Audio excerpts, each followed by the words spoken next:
Educational creativity চ্যানেলে সকলকে স্বাগত।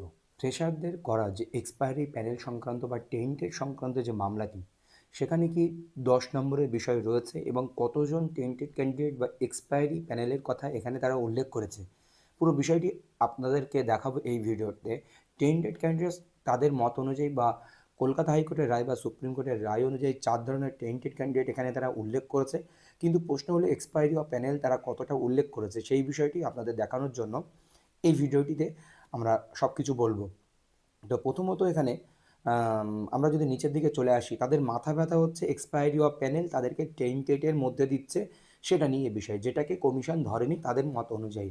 The absence of expiry of panel category from the list of tainted candidates publish 28/1/2026, এই কথাটা তারা বারবার প্রত্যেকটি রিটের ক্ষেত্রে বা প্রত্যেকটি মামলার ক্ষেত্রে তারা তুলে ধরেছে এবং এক্সপায়ারি প্যানেলের বিষয়টি তারা তুলে ধরেছে।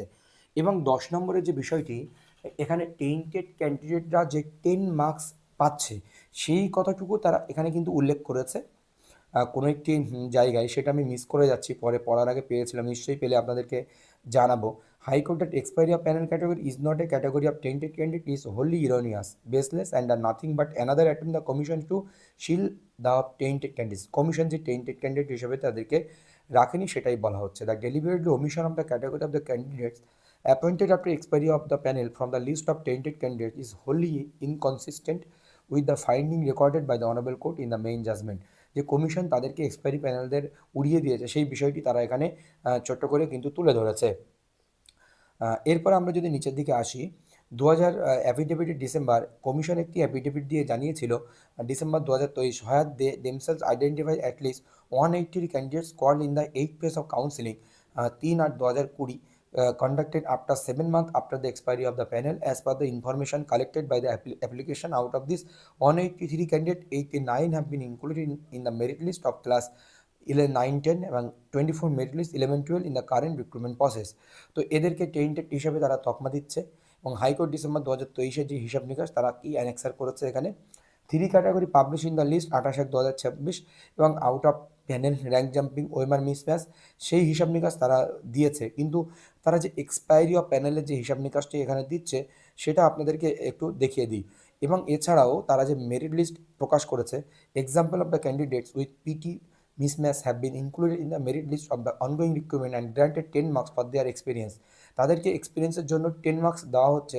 958 tainted candidates have not only been the permit to participate in the ongoing recruitment but have also been included in merit list। তাদেরকে মেরিট লিস্টে ইনক্লুড করেছে এবং তাদেরকে 10 মার্কস দিচ্ছে। এই যে ক্যান্ডিডেটগুলোর কথা এখানে বলা হয়েছে, even as per the data submitted by the commission before the honorable court previously, list of 9 tainted candidates under the above 3 out of 4 categories has still not have been released। এবং 3টে ক্যাটাগরির মধ্যে একটা ক্যাটাগরি এখনও প্রকাশ করা হয়নি এবং তাদেরকে মার্কস দিচ্ছে সেই কথাটি তারা বারবার এখানে উল্লেখ করেছে। এই যে আমি 958 জন ক্যান্ডিডেটের কথা এখানে বললাম। এবার নিচের দিকে আসলে আমরা দেখব, however the commission has only publish the list of 135 such candidates, meaning 41 are left out. In case of group CD candidate there are 378 such candidates, but a list of only 1853 such candidates has been published and 1928 candidates have been left out। Need for urgent direction, এই urgent ডাইরেকশনে তারা কী কী চেয়েছে সেটা গতদিন আপনাদেরকে বলেছে। কিন্তু আমাদের মাথা ব্যথা হচ্ছে এক্সপায়ারি অফ প্যানেল। এক্সপায়ারি প্যানেলে কাদেরকে যুক্ত করছে এরা, কীভাবে তারা হিসাব নিকাশ দিচ্ছে এক্সপায়ারি প্যানেলটি। তো প্রথমেই যে 4 ক্যাটাগরির কথা তারা উল্লেখ করেছে, deliberately not classified expiry of panel candidate as tainted candidate, expiry of panel candidate তাদের ক্লাসিফাই করেনি টেন্টেড হিসাবে। Permitted several tainted candidates to participate in the ongoing recruitment and obtain experience marks.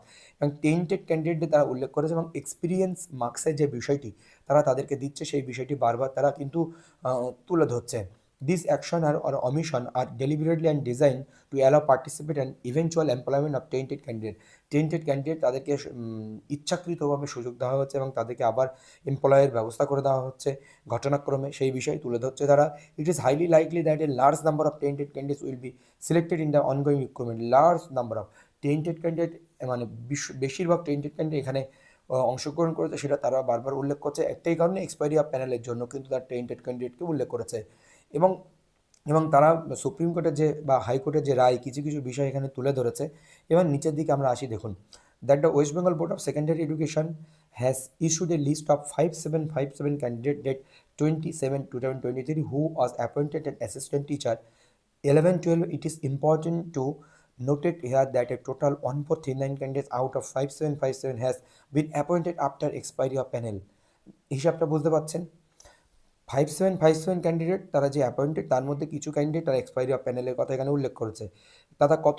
1439। তাহলে ওদিকে আপনারা দেখলেন 153, 183, 1439 আবার একটি টেন্টেড ক্যান্ডিডেট লিস্ট আপনারা কিন্তু এখানে দেখলেন তাদের এই অনুযায়ী তারা, এবং তারা কী দাবি চাইছে টেন্টেড ক্যান্ডিডেট বা কীভাবে রিক্রুটমেন্টে অংশগ্রহণ করাচ্ছে 2025, সেই কথাটি তারা বারবার এখানে উল্লেখ করে তুলেছে। এবং সুপ্রিম কোর্টের যে রায়গুলো ছিল 28/8/2025, 29/8/2025 এবং 26/11/2025, সেটা উল্লেখ করে যে টেন্টেড ক্যান্ডিডেটদের মানে তাদের লিস্ট প্রকাশ করা পাবলিকলি বা এক্সপায়ারি অফ প্যানেলদের করেনি সেটা করা, সেই সমস্ত বিষয় এখানে তারা উল্লেখ করছে। 29/8/2025 অনারেবল সুপ্রিম কোর্ট কী অর্ডার দিয়েছিল সেই বিষয়ে তারা তুলে ধরছে। এবং made by appointed expiry of panel candidate subject to outcome of this petitioner, expiry of panel ক্যান্ডিডেটদের যে তাদের যে ভাগ্যটা সাবজেক্ট টু আউটকাম রয়েছে একটা মামলার উপরে, এই মামলার উপরে সেই বিষয়টা উল্লেখ করে সুপ্রিম কোর্টকে জানাচ্ছে কলকাতা হাইকোর্টের একটি বিষয়। এবং কিছু কলকাতা হাইকোর্টের কিছু অর্ডারকে সুপ্রিম কোর্টের কাছে তারা ঢাল হিসাবে তুলে ধরেছেন এই বিষয়গুলো। আরও একাধিক বিষয় এখানে রয়েছে, সবই এক্সপায়ারি অফ প্যানেল বা সুপ্রিম কোর্টের হাইকোর্টের জাজমেন্ট নিয়ে। তারা রিক্রুটমেন্ট প্রসেসটা তারা সম্পূর্ণ পরিষ্কার পরিচ্ছন্নভাবে করছে না। তারা এই এক্সপায়ারি অফ প্যানেল বা টেন্টেড ক্যান্ডিডেটদের নিয়ে তারা এই প্যানেলটি করছে বা তারা নিয়োগ প্রক্রিয়া সম্পন্ন করছে, এই বিষয়ে তারা উল্লেখ করছে। এবং শেষে আপনারা 63 নম্বর পয়েন্টে আসলে দেখতে পাবেন ভালোভাবে, the applicant submit that unless appropriate direction are issued by this honourable court clarifying that candidates appointed after expiry of panel are also tainted candidates. ভালো করে দেখুন, unless appropriate direction are issued by the honourable court clarifying that candidates appointed after expiry of panel are also tainted candidates, directing the publication of the complete list of all such candidates. The purpose and effect of the main judgment would be seriously diluted.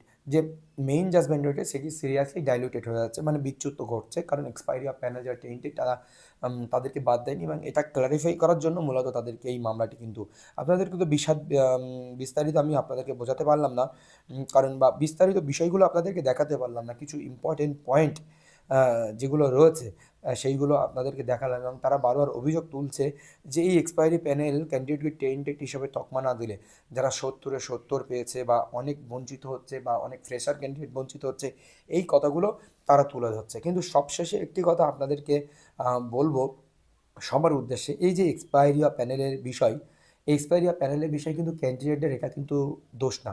Candidate গিয়ে বলে নিজে আমাদের নিয়োগ দেন, আমাদের এই দেন, আমাদের counselling কেন করাচ্ছেন না, এই যে একাধিক বিষয়, এগুলো কিন্তু সম্পূর্ণ যারা এক্সপায়ারি অফ প্যানেল এটার দোষ না, এটা কিন্তু কমিশনের দোষ বা কমিশনের এটা ভাবনা চিন্তা করা উচিত ছিল এই বিষয় নিয়ে। কিন্তু ফ্রেশাররা তাদের জায়গার জন্য অবশ্যই মামলা করবে, এটা স্বাভাবিক জিনিস, তারা তাদের জায়গাটা বুঝবে, এটা একটি নর্মাল বিষয় হয়ে দাঁড়াচ্ছে। তো এই হচ্ছে বিষয়। তো মামলা এখনও পর্যন্ত শুনানির জন্য কিন্তু লিস্টেড হয়নি, সবে মামলা হয়েছে একদিন আগে। শুনানির জন্য অবশ্যই লিস্টেড হলে ভোটের পরপরই মামলা লিস্টেড হবে, খুবই তাড়াতাড়ি এই মামলাটি লিস্টেড হবে। কারণ আপনারা জানেন যে মে মাসে এইদিকে কলকাতা হাইকোর্টে মামলা রয়েছে, তার আগে এই মামলা যদি সুপ্রিম কোর্টে তারা তুলতে পারে, তারা সেই প্রচেষ্টা চালাচ্ছে, অবশ্যই আপনাদেরকে জানাবো। আর এদিকে আবার এপ্রিল মে জুন মাসে সামার ভ্যাকেশন পড়বে সুপ্রিম কোর্টে, তার আগে যদি মামলাটা তুলতে পারে। তো এই হচ্ছে আপডেট, পরবর্তী আপডেট আসলে অবশ্যই আপনাদেরকে দেওয়া হবে। ধন্যবাদ।